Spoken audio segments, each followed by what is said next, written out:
स्वामी जी, हम जब जब एक एक्सक्यूज़ लगाते हैं कि गृहस्थ में हम नहीं अपना अभ्यास कर पाते हैं, तो तब तब हमने यही देखा है कि दीदी ने गृहस्थ में रह के किस तरह से हमें वो चीज़ सिखाई है।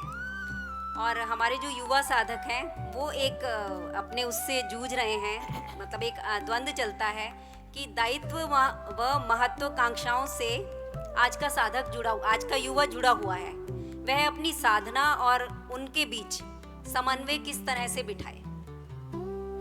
एक तो जो युवाएं हैं इनको मैं कहना चाहूंगा, यूथ को, कि इनके पीछे जो भूत लगा है कैरियर का, सक्सेस का और प्रोग्रेस का, ये ऐसा भूत लगा हुआ है कि उनको लगता है कि हम एक बार कैरियर बना लें किसी भी तरीके से। मुझे ये कहना था कि सत्संग में जब आप आएंगे तो आपको ये पता लग जाएगा कि ये जो जिस दिशा में आप जा रहे हैं वो दिशा अंतहीन है, वो तो भ्रम है। मैं आर्थिक प्रगति और भौतिक उन्नयन को प्राथमिकता देने वाला सन्यासी हूं, ऐसा नहीं है। और उसके लिए हमारे शास्त्रों में अर्थ को पुरुषार्थ बताया है, धर्म, अर्थ, काम, मोक्ष।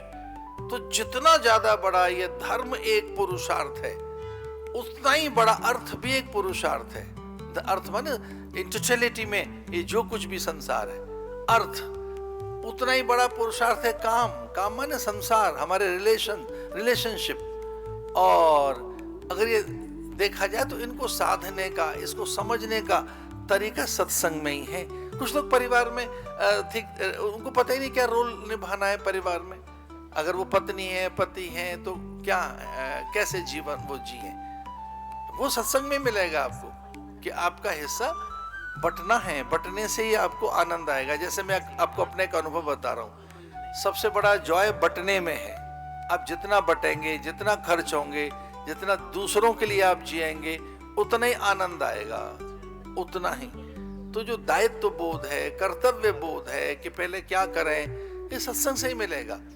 और उसी से पता लगेगा आपको कि हम क्या कर रहे हैं। जैसे एक बिल्कुल छोटी सी बात बता रहा हूं मैं, कि जो भी आप कमा रहे हैं उसमें बहुत से लोगों के हिस्से हैं। माता पिता के, पत्नी के हैं, पति के हैं, बच्चों के, परिजन पुरजन, बंधु बांधवों के, और सबके लिए। तो सत्संग आपको तेन भुंजी था माँ गृधा कस्वित धनम, ये बताता है सत्संग।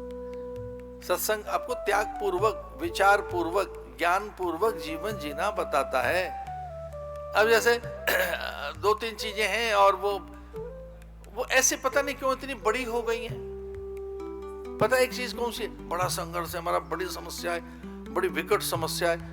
तो एक तो पहले बोलना शुरू कर देंगे, बड़ी समस्या है, बहुत समस्या है, प्रॉब्लम है हमारा, बड़ी प्रॉब्लम है, और बड़ा स्ट्रगल है।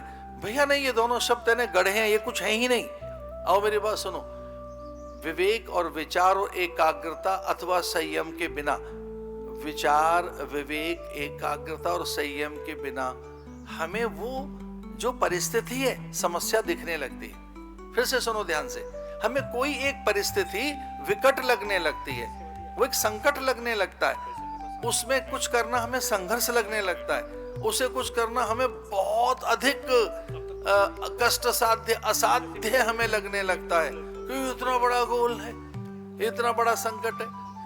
तो इसमें इसे ध्यान से सुनने का प्रयास करें कि कोई एक परिस्थिति जो बिना विवेक विचार संयम के, कोई एक परिस्थिति बिना विवेक विचार संयमशील के और एकाग्रता के उसे डील करोगे तो संघर्ष दिखने लगेगी।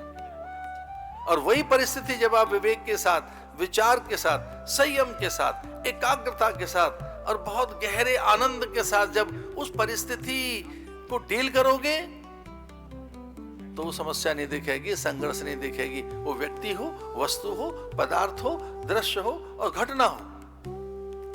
वो व्यक्ति हो, वस्तु हो, पदार्थ हो, दृश्य और घटना हो। मैं परसों रात 1:30-2 बजे तक बैठा रहा एयरपोर्ट पर। और उस दिन सारी इंडिगो की फ्लाइटें इधर उधर चली गई और मुझे कहीं जाना था, बड़ौदा जाना था। और बड़ौदा जाने के लिए मैं दिल्ली से निकला और उन्होंने कहा आपकी फ्लाइट 4 बजे की है, 6 आओ। 6 की बजाय नहीं अभी नहीं आई, 7 बजे आई आपकी फ्लाइट, 7 बजे। हम निकलने लगे 7 बजे, तो उन्होंने कहा ना अब आप 8 बजे चलना यहाँ से। थोड़ा एयरपोर्ट पे हमारे परिचित लोग भी हैं, तो उन्होंने कहा कि आप चल पड़िए, आपकी फ्लाइट 10 बजे है। आधे रास्ते पहुंचे, बोले 11 बजे है। पहुंच गए तब बोले वो 1 बजे है महाराज। 12 बजे हमने उनसे पूछा कब है, बोले महाराज तो जाएगी ही नहीं वो। और मैं कोई अच्छा, मुझे तो मालूम था कि या तो परेशान होके बैठे और फ्लाइट वालों को कुछ कहें, या ये है कि समय मिल गया है। और सच मानिए मुझ जैसे सन्यासियों को एकांत मिल गया, मैं लाउंज में बैठा हूँ, कोई मेरे पास नहीं है। और पूछो हमारे सचिव से, मैंने तो निकाल लिया और मेरे 2 आर्टिकल वहां लिख लिए मैंने एयरपोर्ट पे रात को। तो ये आपको अपने से समझना होगा, वेदर ऐसा है, ट्रैफिक ऐसा है, पड़ोसी ऐसे हैं, बच्चे ऐसे हैं, मतलब हम इतना अधिक अपेक्षा करके जी रहे हैं, बहुत अधिक। तो मैं युवाओं से कहना चाहता हूं, कैरियर सक्सेस के भूत से हटें और वो थोड़ा सही समझें जीवन को। तो उस कैरियर किस में बनेगा, सक्सेस माने क्या, बहुत बहुत पदार्थ, बहुत वस्तुएं, बड़ा वाहन, भवन, इसका नाम सक्सेस है क्या? कि बड़े पदार्थ आए, खूब वाहन बड़ा आ जाए, गगनचुंबी अट्टालिका हो जाए, ये सक्सेस है क्या? सक्सेस जानते हो किसे कहते हैं? कि कभी भी आपके संबंधी, परिजन, पुरजन, बंधु बांधव और माता पिता छूट न जाए आपकी लाइफ में से, ये सक्सेस है। इसका नाम सक्सेस है कि आपका परिवार न छूट जाए, आपके संबंधी न चले जाए, पड़ोसी आपसे प्यार करें और आप उनकी चाहत हो, इसका नाम सक्सेस है। कि आपकी तरफ से 4 चूल्हे जल रहे हैं, इसको सक्सेस कहेंगे। कि अचानक संकट में आपको लोग याद करें, इसे सक्सेस कहेंगे। जीवन की सफलता यह है कि जब भी कभी कोई विपत्ति में हो तो पहले वो आपको याद करें कि आप उसके सहायक बन सकते हैं, आप उसके प्रेरक बन सकते हैं। हवा पानी की तरह से जिए, जैसे पवन सबके लिए, प्राण प्रकाश सबके लिए, आकाश प्रकाश सबके लिए, वैसा विराट व्यक्तित्व अपना बनाइए, इसका नाम सक्सेस है। और यही कैरियर है। जब तक आप प्रकृति की तरह से नहीं जीते इतने बड़े होकर, तब तक, और उसका रास्ता वो निकलेगा रेखा चंदोला जी के सत्संग से ही,